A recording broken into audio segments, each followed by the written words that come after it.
Howdy, howdy. Welcome back to episode 15 of Back of the End Zone. I'm Josh Reisig here with Bryant Koleski. And after a week off, taking a week off because Bryant leaving us for an Alaskan cruise, we're finally back at it. And we're excited for today's episode because Bryant's definitely excited because he's got his favorite team that we're talking about. Yeah. My dad and his brother's favorite team, the Georgia Bulldogs. Two-time are the reigning champs the last 2 years. Even though you could argue if Jamison Williams and Metchie don't get hurt in 2021, and then Marvin Harrison don't get hurt in that game last year against Ohio State, you could argue that Georgia probably wouldn't have any national title. But that's a big what if. I mean, that's the whole thing with sports. Like looking at the Super Bowl last year, like Yeah, I there's know. always those calls or those plays that could completely I alter. know. I like to mess with Georgia fans about that. But I mean, they won those titles fair and square. I like to poke fun at them, but man, they're really. I mean, I hate to see. I hate to come in and say they're the new Alabama because I'm an Alabama fan, but they really are setting the standard right now and kind of. So it seems to be taking over the sport, and they could be the first. They could genuinely be the first team to three-peat in I don't know how many years. I don't know when the last time it's been done, They but could, but there's a couple things revolving around the SEC that I personally think, and I know you personally think too, that could prevent that from happening. yeah, But we'll see. And I mean, it'll just be really interesting to dive into Georgia today and go a little bit in depth with that. And also, other than Georgia, we're going to be talking about the AFC South. Last episode, we yep, talked about the NFC South.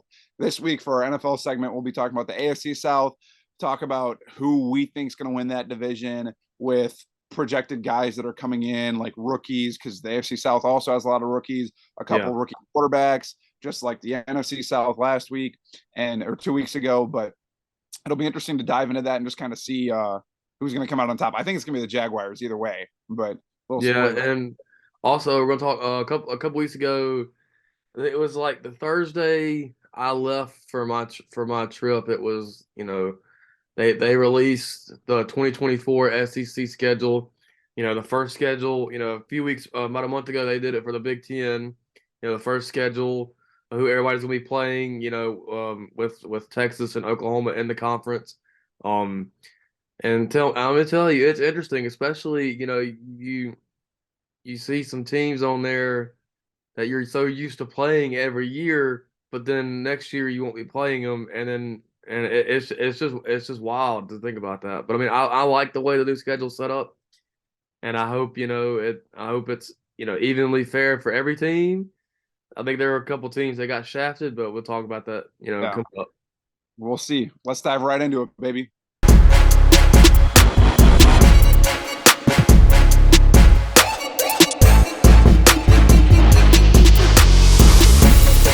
Before we dive into segment one with the Georgia Bulldogs, we would like to thank our sponsor for segment one, 251 Pool Works. They're family owned and operated, and 251 Pool Works offers pool cleaning, maintenance, and repair. They serve the greater Mobile area along with Baldwin County and Pensacola. And if you're needing any sort of monthly pool cleaning services and or repairs, give them a call at 251-978-7736 for the Pool Works.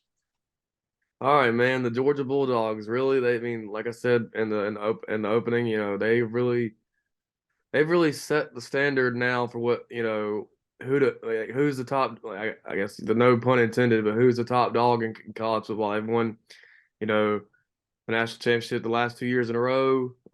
They did it with a former walk on at quarterback, a guy that I didn't have a lot of respect for until he beat us in the national championship game in 2021. Stetson Bennett, but he's gone now. He's gone to the NFL.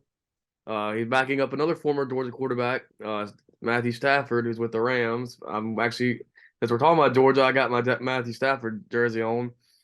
But man, Georgia, they could be the first team to three-peat. I mean, they really could. I mean, no, I mean, I don't know. Their schedule is nothing to write home about. It's not that tough until later in the year. I think with this Georgia team, though, like same thing. I mean, and literally we say it like I say it every week, is it falls into the hands of the quarterback. You're losing Yeah. Stetson Bennett, and you have Carson Beck coming in, who really could be a star, and he has the potential to be a star. And what's built around him literally is everything's handed to him right now. Because yes, Yeah. Georgia lost a lot after they won their first national championship. Not their first, but after the first national championship of the back-to-back. They lost a lot to the draft. They lost a lot this past year too. But looking at their offensive returning starters, they have 3 offensive linemen returning, including their center. They have Lad McConkey. They have Brock Bowers. They Yeah. have a couple other receivers returning. And to me, I'm just like looking at Rosemy, Jack Saint, their other wide receiver. But it's like They looking also at got 2 transfers. They got Dominic Lovett from Missouri, and then they got Ra Thomas from Mississippi State. They were the top 2 transfers. Once and the season ended, and they were both exactly, receivers. But they and it's also like lost. They also lost. Was A.D. Mitchell, which was a huge yeah, loss for them it because wasn't. Yeah, he went to TCU. I'm pretty sure, Texas. but or yeah, Texas, same thing. Whatever. No, I'm just not the same thing. But the thing is, you look at all that Georgia has returning. Carson Beck is set up for nothing but success. Like he's set up for a Heisman type year. I don't think he's going to have a Heisman type year because he still really hasn't started at all at Georgia. But with what's around him, he really could have that type of caliber year. But I think it's the SEC teams that they're going to play that are Yeah. going to ruin that for him. Well, and I'm not worried. Georgia lost a lot on defense, but I'm not. I'm never worried about the defense because I know Kirby can call defense no matter what kind of talent he's got on that side of the ball. And Georgia will always have elite talent on that side of the ball on defense because that's just who Kirby is. He was, the same thing when he was at Bama. I mean, dude can recruit. He's he's been a thorn in Saban's side since he went to Georgia when it comes to recruiting.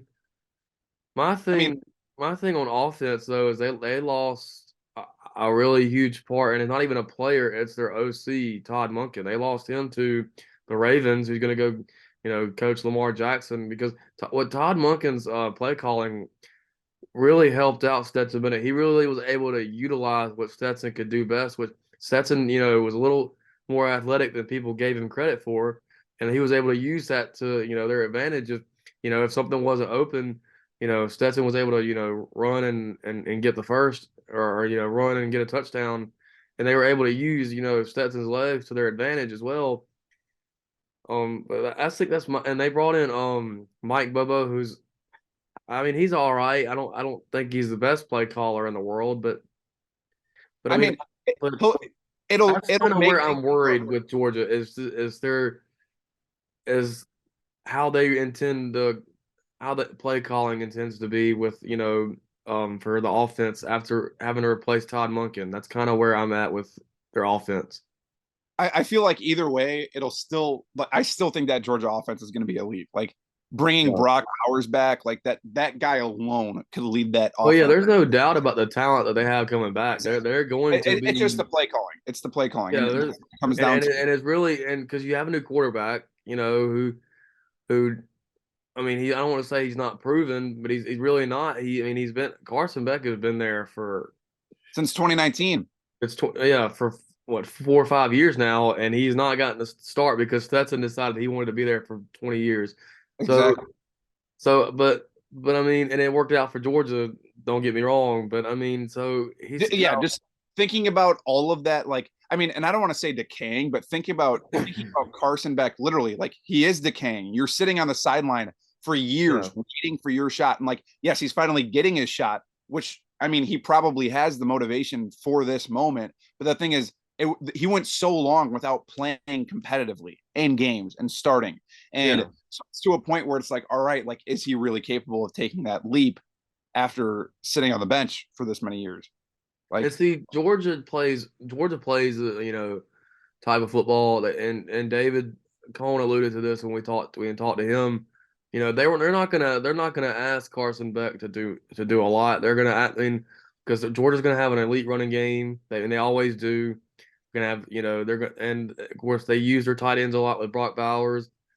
I mean Brock Bowers is probably Brock Bowers is probably if it's not for Marvin Harrison, if it's not Marvin Harrison being a top player in the country, Oh, it's it's Brock Brock Bowers, Bowers. I 100%. mean, It's like, so and so Brock Bowers could be a top 10 pick next year. You look at Dalton Kincaid. Dalton Kincaid was a phenomenal tight end this past year at Utah, but I think Brock Bowers was even a step above Dalton Kincaid, and Kincaid was a first round pick. And it's like you look at Bowers, he's probably going to be a first round pick too, top if 10. if it weren't for Caleb Williams and Marvin Harrison, I could sit here and make a legitimate argument for Brock Bowers being the number one pick in next year's draft. Oh, And for a tight end, that's rare. But I mean, he's that rare of a talent. I mean, the dude just flat out can do it all. He can block. He can run routes. He can play outside if you need him to. He can play inside. Dude is just a force of nature. You know, we thought Kyle Pitts was the best thing since yeah, sliced bread I when was he came literally in the just league. about to say that. But then Bowers is like way above Kyle Pitts. You think about yeah. Kyle Pitts, he was great. He was phenomenal. He still is great. But Bowers, on the other hand, like And just in Georgia, whether Georgia makes the playoff this year or not, or wins the national championship this year or not, they are set up recruiting wise. They got the number one right now. They got the number one quarterback commit they flipped him from Ohio State, Dylan Raiola. class of 2024. But the class of 2023, they had the number 2 class Yeah, in the nation. And they brought in like what, 4 or 5? I'm pretty sure they brought in 5 stars, maybe 6. And it's like most of it was defensive talent too, which is exactly what Kirby's building. But you can continue with the 2024 class. Well, I mean, I was going to continue with recruiting in general, but for 2023, they brought in a guy that I wanted Bama to go after. But I mean, Damon Wilson, who is their top player that they got, 5-star edge out of Florida, and he could. I mean, like their top 5 players, top 6 players in last year's recruiting class are all defense. So yeah, I mean Except for one. It was an offensive tackle. But I that's mean, right. Monroe Freeling, who was one of the top tackles in last year's class. But yeah, man, they brought in some guys that can be instant impact guys, kind of like Bama did this past year. And they needed to. They needed to go heavy defense because of what they were losing, this year, to the draft. And you think about what they lost defensively over the last 2 years. You lose Nakobe Dean, you lose Jordan Davis, Jalen Carter, Keely Ringo, Trayvon Walker. That's that doesn't need Trayvon Walker, the number, yeah. And those guys were all the best at their positions in all of college football when they were at Georgia. Yeah. So it's like you look at what they were losing, and then you look at these upcoming recruiting classes that Kirby's getting. He's literally just scrolling through the recruiting class. Majority of the recruiting class is defense. The better guys are all the defensive players, and that's what Kirby wants. And for Kirby, that's what's going to bring him back to possibly three-peating. And there's a couple of guys that they got committed right now in the 2024 class that I hope Bama can flip. But I mean, you never know. But their schedule is kind of what I want to look at right now. Their schedule, they were supposed to play Oklahoma this season, but because of Oklahoma and Texas joining the SEC, it got for some reason got canceled or I don't know, something happened, and so they had to replace it. They replaced it with like Ball State, but they played their first 2 games are Tennessee Martin and Ball State. Those are easy dubs, and unless Ball State just talks the world. Georgia has had a little bit of trouble with South Carolina in recent years. Well, I don't want to say recent years. They lost to them several years back on a field goal.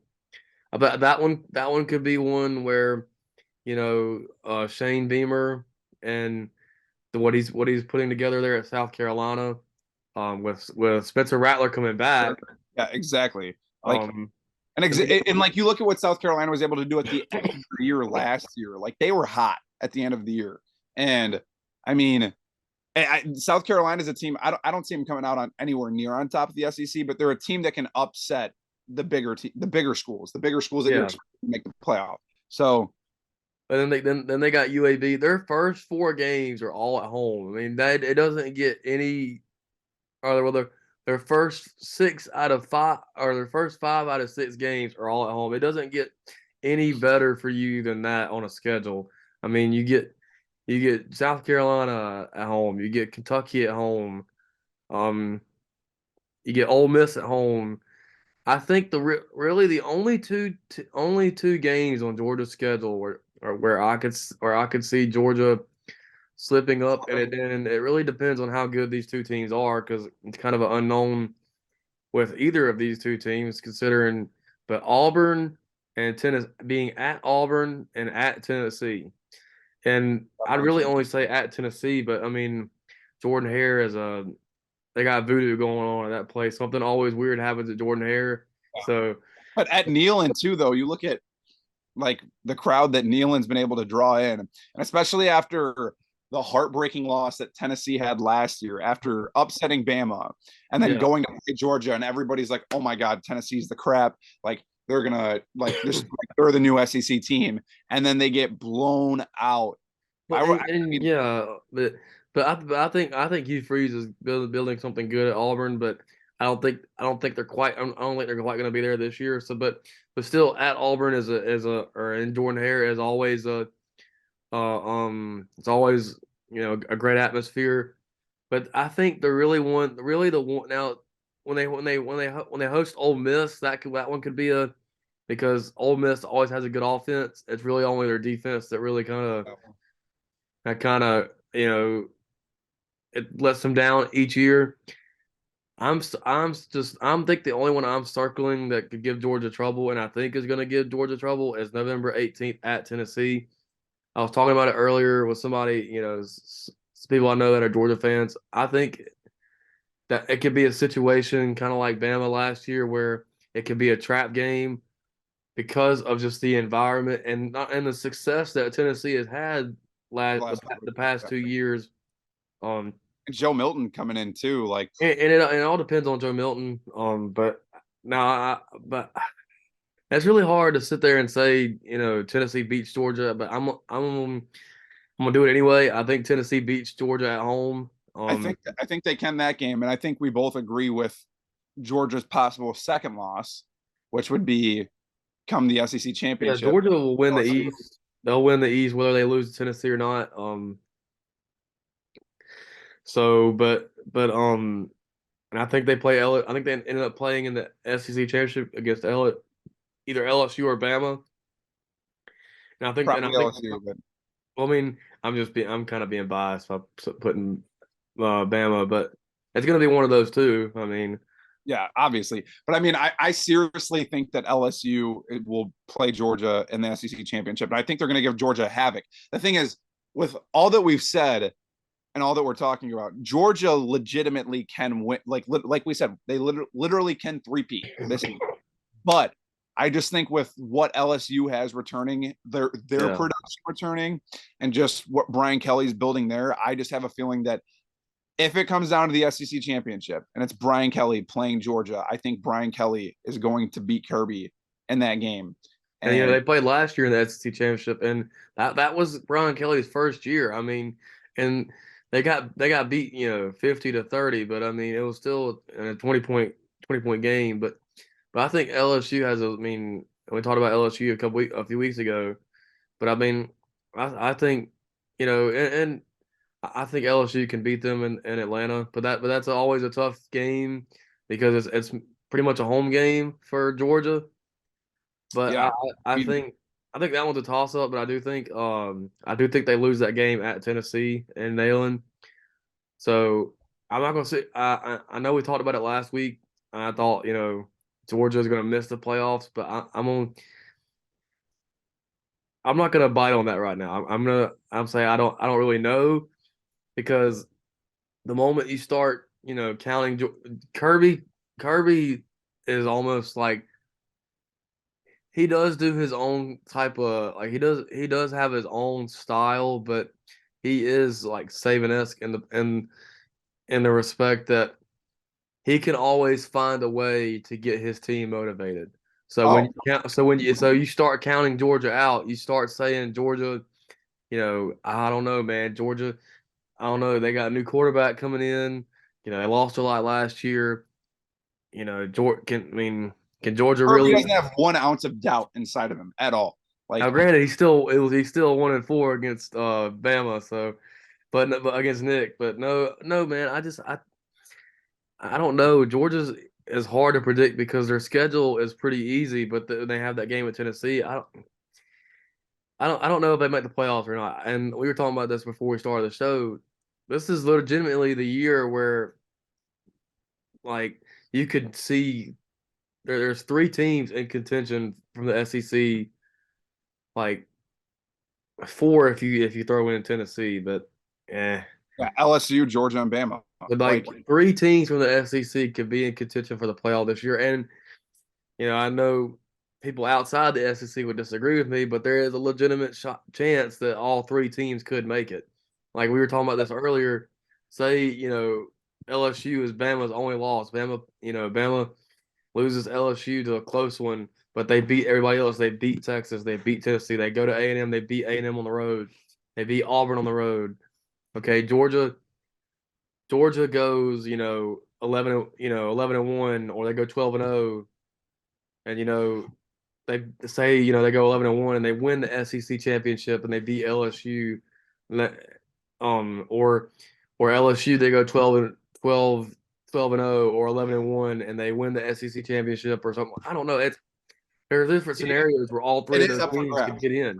It is up for grabs. Literally, I think this year more than ever. I mean, I wouldn't say more than ever, but this year out of the past 4 or 5 years, I think it's the first time where it's really a coin toss between these three teams. It's not like, oh my gosh, it's just going to be Bama or it's just going to be Georgia. Like, you know what I'm saying? I feel like Alabama, Georgia, it's always every year. It's always between the talks between those two winning the SEC championship the past couple of years. And now it's really, you're adding LSU into the mix because Brian Kelly has built a lot there. And I don't know. It's going to be interesting to see how the SEC pans out. And I was telling you this early, and I was talking to somebody about it earlier today as well. This will be like, this year will be the last time we have a debate, at least until Nick Saban retires from Alabama, or if Kirby leaves Georgia for whatever reason, which he'll probably die coaching at Georgia. But like this year will be the last year where we legitimately could where we have a debate on whether if Georgia or Alabama or LSU makes the playoffs, because next year with the 12-team playoff, all three of them will probably be. If Nick Saban's all, as long as Nick Saban's still at Alabama, as long as Kirby's still at Georgia, and as long as Brian Kelly has LSU trending in the right direction, they all three should consistently make a 12-team playoff. Easily. It would literally just be a debate about seeding and about who wins the SEC championship and gets that first round bye. That's literally it. Yeah, I mean, it's the last year of like official college football that we're used to, I guess, because I mean, obviously before the college football playoff, it was just the BCS national championship, where the top two seeds played each other, and then obviously switched the college football playoff with 4 teams, and it's like, after this year, it's like a reality check where there's going to be a lot more chances and a lot more crazy crap going on in the playoff. And it's going to be interesting. I saw a quote from a new UAB head coach, former NFL quarterback Trent Dilfer. He said, the American Conference will be one of the easiest to make the playoff because you don't have to play the 12-team playoff, because you know what? You don't have to beat Bama or Georgia to do it. But I mean, he's not wrong. But I mean, he's not wrong. So, I mean, hell, we'll see what happens with Georgia, and I just have them missing the playoff. I don't think they're going to make the playoff at all. But I don't know. I'm gonna sit here and say I don't know, because the moment you count Georgia out is the moment they. I mean, the same thing with Bama. I mean, the moment you count them out is the moment they come right back. So it's a good point, but. Heck yeah, I think that's going to do it for Georgia. And now let's dive into segment 2, baby.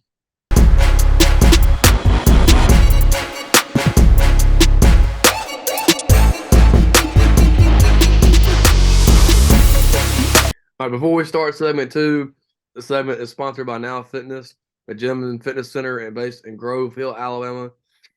They do personal training, group sessions with CrossFit and other workouts, and they help local athletes train and get in their best shape. Call 251-269-3065 for more.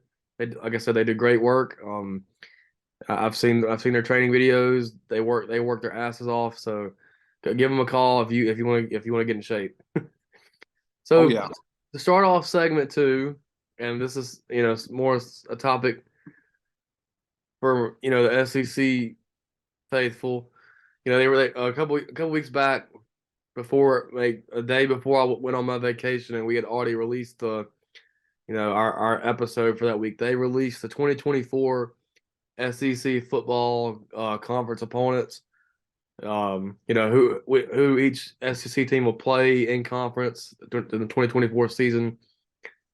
And it was pretty interesting to see, this is the first schedule with Texas and Oklahoma being in the conference. And it's pretty interesting to see, I'm taking a look at Alabama's schedule here. For once in my lifetime, they play more opponents that, are from the East.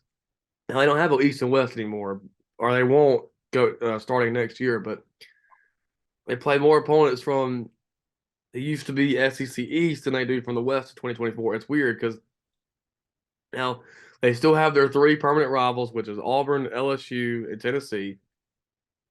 But then they host Georgia, they host South Carolina, they host Missouri. They go to LSU, to Oklahoma. That'll be a fun one. And then to Tennessee, and then to Vanderbilt. Which I'm glad they gave us an easy one out of that, going to Vanderbilt. Yeah. But not not seeing Ole Miss, Texas A&M, Arkansas, Mississippi State on the schedule is very interesting, and are very like it's odd because you like teams that you've played for years on in and every year are no longer there. And we also get some classic matchups back, like you get Texas and Arkansas, who has always been a somewhat of a rivalry. You got the one I'm excited for is Texas and Texas A&M. Yeah, that'll We've needed that rivalry back. Those two teams do not like each other. be a bloodbath. Those two schools hate each other, and it's at Kyle Field. That'll be an electric atmosphere. I can't wait to see, that rivalry back on a Saturday night in Kyle Field. That'll be insane. That'll be insane. And then you get to see new matchups like Georgia goes to Texas, Alabama goes to Oklahoma. You see, Florida and Texas. Auburn will host Oklahoma. Matchups you're not used to seeing, but they're going to become regular matchups sooner or later. So it's definitely interesting to see the 2024 SEC schedule. I think they hosed a couple of teams. I mean, you can always say they hosed Vanderbilt because of how bad Vanderbilt is, but they got Tennessee, Alabama, South Carolina, Texas, LSU, and Auburn on their schedule. Yeah, so, and Alabama, I would say Alabama's got it tough too. Hosting Georgia, going to LSU, Tennessee, going to Oklahoma. Then they got to go to Wisconsin next year.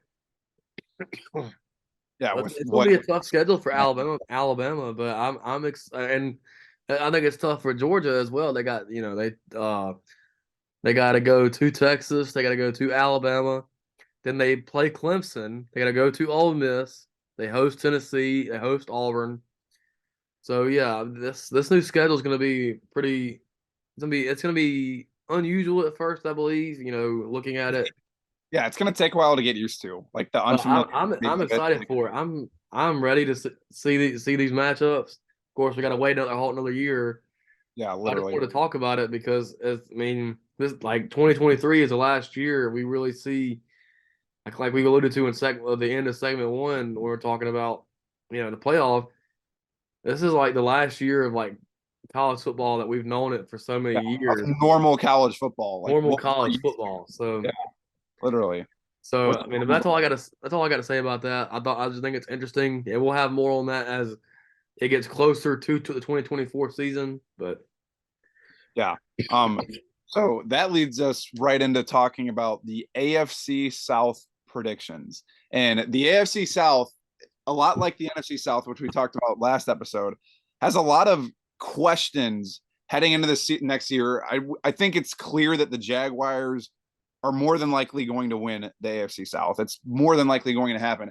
But just looking at every other team, the rest of those teams, the Texans, the I don't know why I'm drawing a blank right now. Colts. The Texans, the Colts, And Titans. and the Titans all have question marks at quarterback next year. Because you look at the Titans, they just drafted Will Levis. They drafted Malik Willis the year before. But they have still got Ryan Ryan Tannehill. Exactly. That's a huge question mark. Yeah. The Texans got CJ Stroud, who I think is going to be fine for them. Ohio State bias, but I think he's going to be fine. But I don't see them doing anything out of the ordinary year one. And the Colts got Anthony Richardson. Exactly. And it's like all of those teams, I think the Jags have the best edge with Trevor Lawrence and Evan Ingram and all of their other returners from last year, and the addition of Calvin Ridley finally after sitting out because of his gambling issues. But I just think that looking at the rest of the AFC South, like we said last week, it's really a coin flip at who's going to take that number 2 spot. Because say that the Texans have CJ Stroud coming in, they're not going to have a lot, but the Texans also, they did a little bit during free agency. I'd say they got Dalton Schultz. They have Dameon Pierce coming back after having a breakout rookie year. I'd say, I think he turned a lot of heads, but I don't know. I think it's going to be really interesting to see what happens with the AFC South. My interest turns towards the Colts, and it's not about, Anthony Richardson's probably going to start game 1. I don't know who else they have on the roster, but I mean, if I were the Colts, I took him 4th overall. I would start him. I'd start him. They got Gardner Minshew, Bryant. Come on, now, don't forget him. My thing is the Colts. If Jonathan Taylor comes back healthy, think about what that running game could be, and combined with their defense, which is always pretty dang good, because you have formerly known as Darius Leonard, now Shaquille Leonard. They always have a great defensive. DeForest Buckner, great. I always have a great defensive front. Yeah. So if they can limit Anthony Richardson's mistakes, I mean, he's going to make rookie mistakes. I mean, he's still got a lot to learn. But I'm really looking towards the Colts, because I like if they are able to find something in that run game, kind of like Lamar, his first couple of years, where they could read that and run the read option a lot and pass, only, a few times a game.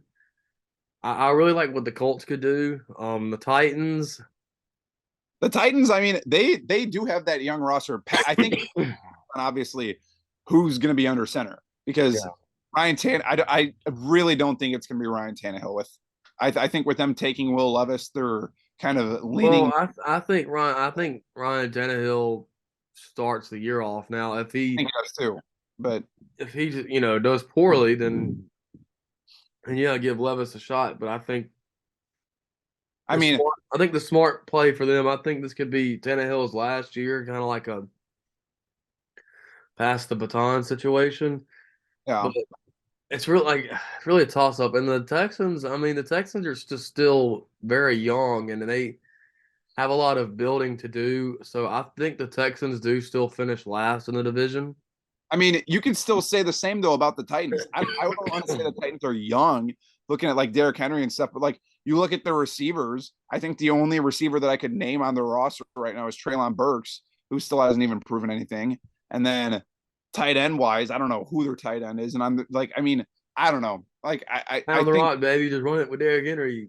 I mean, that's what they've been known to do. I just think at this point, with what the rest of the AFC South teams have, like what we were just talking about with the Colts and their defense, and the Jags obviously going to take the lead back. Like I feel like Derrick Henry can only do so much. But yeah, that's my kind of spiel. Like I said, I think the Titans will always their defense is kind of sus, but I got Jeffrey Simmons on the defensive side. They still have Kevin Byard. I don't know, man. It's such a toss up, and each of those teams can very well come out. I think we're both agree that the Jaguars will win that division, but Hell, they could win the whole AFC. I don't think that's going to happen, but it could happen. It could. Yeah, they almost did a few years back when they had Blake Bortles, Jalen Jalen Ramsey, Ramsey, yeah, Miles when they lost to the Jack. Patriots. The 2017 Yeah, Jaguars were they something, man. They came out of nowhere. literally nobody expected that. But With Blake Bortles at quarterback out of anybody. So we'll see. And imagine Trevor Lawrence on that team. oh, they would have been insane. They Literally, didn't won the Super Bowl that year. yeah, they would have been unstoppable. It's like thinking back, like I'm happy for Jags fans too, because looking back at like their past quarterbacks and all that they've had to deal with over the years, just not even just quarterback situation, but everything. I'm like, they finally deserve where they're headed right now. And I mean, Yeah. they're definitely gonna win the division 100%. I see that without a doubt. But I think it goes Jaguars, Colts, Titans. Really, you really could switch to Titans and The Texans, but Texans or I Colts.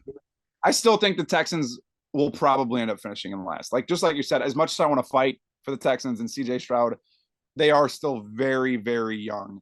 And other than CJ Stroud, Damian Pierce, and then the few other pieces that they have, and then like what Derek Stingley on their defense and Will Anderson, I mean, they're still just too young. They're gonna have a really I guarantee you it's going to be like a couple teams that we've seen in the past. They're going to show some really great signs of greatness. They're going to have some huge wins, but then there's also going to be some games where you're like, all right, what the like this sucks. Like So but I mean you could almost say that the AFC South is almost as either more unpredictable than the NFC South or right there with it. I mean, yeah, literally. But I'm picking the Jaguars to win it. Then I think it follows Colts in second because like I said, if they could be dangerous with the run game, and if Anthony Richardson could just throw it good enough and not make mistakes, I do think he can lead the Colts to a pretty good season. Maybe not playoffs, or maybe like a 7th seed type deal, but I think they could be dangerous with the run game with him and Jonathan Taylor in the backfield. But then the Titans, you just don't know because there's a lot of like you said, there's a lot of uncertainty at receiver. But they still have Derrick Henry, they still have Ryan Tannehill, he's not bad. I think he's getting older. I mean, he is getting older, and I mean, and Ryan Tannehill's never been, oh my god, phenomenal. Not everybody ages like Tom Brady. Yeah, I mean, we'll see, but like even Patrick Mahomes will get old one day, and I'll be so glad when that day comes. But no, I think it's Jaguars, Colts, Titans, and Texans. I think that's kind of where I'm at. I would agree with you on that one. I think that's exactly. We're not in agreement that much, Brian. So take this one with a grain of salt. Yeah, but I mean, yeah, I think the Jags they seriously do have a legitimate chance though at being possible Super Bowl contenders because just looking at how that team shocked the world last year in the playoffs. And I mean, obviously they lost to the Chiefs. Chiefs won the Super Bowl. But I mean, if Patrick Mahomes stays out of that game when they played the Chiefs, could have been a completely different sight, and the Jaguars could have won that. Yeah, but, it could have been. Right about that. Yeah, so I don't know, but I think, yeah, like we said, Jags coming out on top. And I think as of right now, that's all we have for this week's episode. And I mean, crazy to think about. Literally, we have 1 year left of normal college football. That's right. It's crazy. It's exciting, but we'll be here before we know it. Yeah, exactly. But that's going to do it for episode 15. This is Brian Kleski and Josh Reisig, and we appreciate your guys' support. Like, subscribe, follow, comment, add any suggestions you want in the comments. Pick an NFL division that you guys want us to talk about next week, and we'll talk about it. We need a division to talk about next week. So, heck yeah. But thank you to 251 Pool Works as well, and Now Fitness. And that's all I got. We'll see you next week. Toodles. All right, bye, Bryant. No, I'm